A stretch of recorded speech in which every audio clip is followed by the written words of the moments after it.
ശിവപ്രസാദം ജ്യോതിഷത്തിലേക്ക് എല്ലാവർക്കും സ്വാഗതം. ഇന്ന് നമ്മളിവിടെ പറയാൻ പോകുന്ന വിഷയം എന്ന് വെച്ചാൽ ഉത്രാടം നക്ഷത്രത്തിന് എങ്ങനെയാണ് വ്യാഴമാറ്റം മൂലം ഉണ്ടാകുന്ന ഫലങ്ങളെന്നാണ്. അതായത് വ്യാഴം ഈ മെയ് 1-ാം തീയതി വ്യാഴം മാറിയിരിക്കുകയാണ്.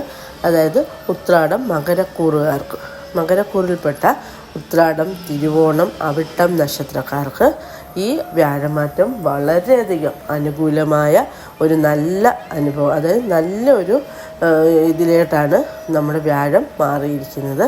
അതുകൊണ്ട് തന്നെ ആ നല്ല ഭാവത്തിലോട്ട് തന്നെ വ്യാഴം മാറിയതിനാൽ വളരെ അനുകൂലമായ ഫലമാണ് നമുക്കുണ്ടാകുന്നത്. അതായത് 5-ാം ഭാവത്തിലേക്കാണ് 4-ൽ നിന്നിരുന്ന വ്യാഴം 5-ലേക്കാണ് മാറിയിരിക്കുന്നത്.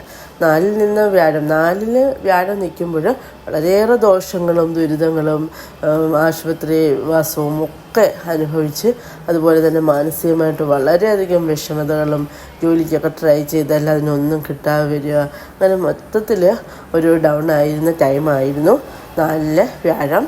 മൊത്തത്തിൽ പ്രശ്നങ്ങളുണ്ടായിരുന്നു. പക്ഷേ ആ പ്രശ്നങ്ങളൊക്കെ 5-ലെ വ്യാഴം മാറ്റി തരുന്നതായിരിക്കും. എല്ലാ തരത്തിലും ഈ കൂറിൽപ്പെട്ട, അതായത് ഈ മകരക്കൂറിൽപ്പെട്ട നക്ഷത്രക്കാർക്ക്, അതായത് ഉത്രാടം, തിരുവോണം, അവിട്ടം നക്ഷത്രക്കാർക്ക് വളരെയധികം ഗുണങ്ങളായിരിക്കും ഭഗവാൻ തരുന്നത്.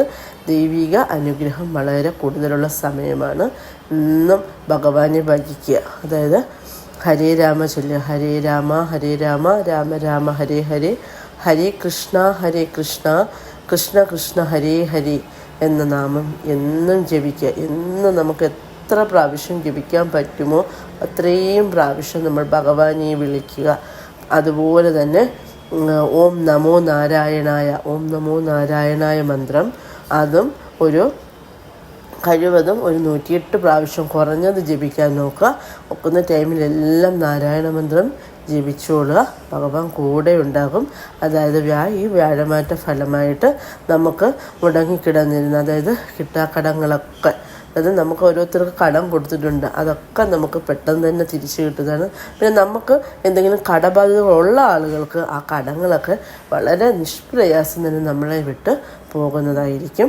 അതുപോലെ തന്നെ എല്ലാ തരത്തിലും നമുക്ക് ഭാഗ്യം അനുകൂലമായിട്ട് വരുന്നൊരു സമയമാണ്. അതായത് ബിസിനസ്, അതുപോലെ റിയൽ എസ്റ്റേറ്റുകാർക്കൊക്കെ വളരെയധികം ലാഭത്തിൽ, അതായത് അവർ ഒരു ചെറിയ തുകയ്ക്ക് സ്ഥലം മേടിച്ചാൽ അത് മറിച്ച് നല്ല വിലയ്ക്ക് അവർക്ക് തിരിച്ച് വിൽക്കാനൊക്കെ സാധിക്കുന്നതായിരിക്കും. അത് അങ്ങനെയൊക്കെ ജോലി ചെയ്യുന്നവർക്കൊക്കെ വളരെയധികം ധനപരമായിട്ടുള്ള വരവ് വർദ്ധിക്കാൻ വളരെ നല്ല സമയമാണ്. അതുപോലെ മറ്റു തരത്തിലുള്ള, അതായത് രോഗദുരിതങ്ങളൊക്കെ കൊണ്ട് ബുദ്ധിമുട്ടിയിരുന്നവർക്ക് അതിൽ നിന്നൊക്കെ ഒരു മോചനം കിട്ടുന്നതായിരിക്കും.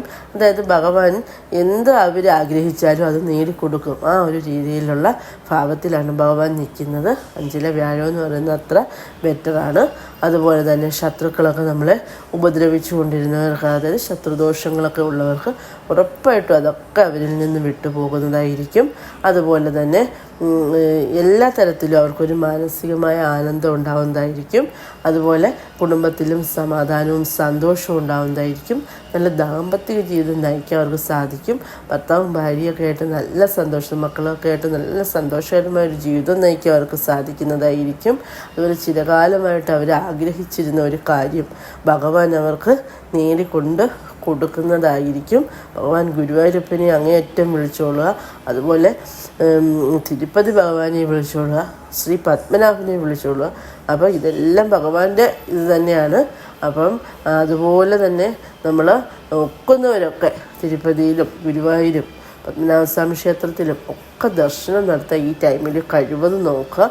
അതുപോലെ ഇതൊന്നും നമുക്ക് പറ്റുന്നില്ല എന്നുണ്ടെങ്കിൽ നമ്മുടെ അടുത്ത് മഹാവിഷ്ണു ക്ഷേത്രമോ അല്ലെങ്കിൽ ശ്രീരാമക്ഷേത്രങ്ങളോ അല്ലെങ്കിൽ ശ്രീകൃഷ്ണൻ്റെ അമ്പലം ഒക്കെ ഉണ്ടെന്നുണ്ടെങ്കിൽ അവിടെ പോയി വ്യാഴാഴ്ച ദിവസം, അതാണ് ഭഗവാൻ ഏറ്റവും ബെറ്റർ. അതായത് വ്യാഴമല്ലേ നമുക്കിപ്പോൾ അനുകൂലമായിട്ട് വന്നിരിക്കുന്നത്. അപ്പോൾ നിങ്ങളൊക്കെ കഴിവതും വ്യാഴാഴ്ച ദിവസം മൃദുവായിട്ടിരിക്കാൻ നോക്കുക. അങ്ങനെ പറ്റാത്തൊരു കഴിവതും അമ്പലത്തിലെങ്കിലും പോകാൻ നോക്കുക. അതുപോലെ പോകുമ്പോൾ ഭഗവാൻ ഇഷ്ടമുള്ളത്, ഭഗവാൻ ഉണ്ണിക്കണ്ണന്, അതായത് കണ്ണനാണെങ്കിൽ അവിടെ ശ്രീരാമസ്വാമിക്ക് തന്നെ അങ്ങനെ. അപ്പോൾ ഭഗവാൻ ഏറ്റവും ഇഷ്ടമുള്ളത് തുളസി കൊണ്ടുള്ള മാല സമർപ്പിക്കാം. അതല്ലെങ്കിൽ ഭഗവാന് തൃക്കൈ വെണ്ണ നടത്താം. അതല്ല എങ്കിൽ മഞ്ഞപ്പെട്ട് സമർപ്പിക്കാം. അങ്ങനെ നമ്മളാ കഴിയുന്ന എന്താണോ ഭഗവാന് മനസ്സർപ്പിച്ച് ഭഗവാന് സമർപ്പിക്കുക. അപ്പോൾ ഗുരുവായൂരൊക്കെ പോകാനൊരു കഴിവതും നോക്കുക. നോക്കുന്നവരൊക്കെ പോവുക, ദർശനം നടത്തുന്നത് വളരെ നല്ലതായിരിക്കും. എല്ലാവർക്കും എല്ലാ തരത്തിലുള്ള ഐശ്വര്യവും ഉണ്ടാകട്ടെ.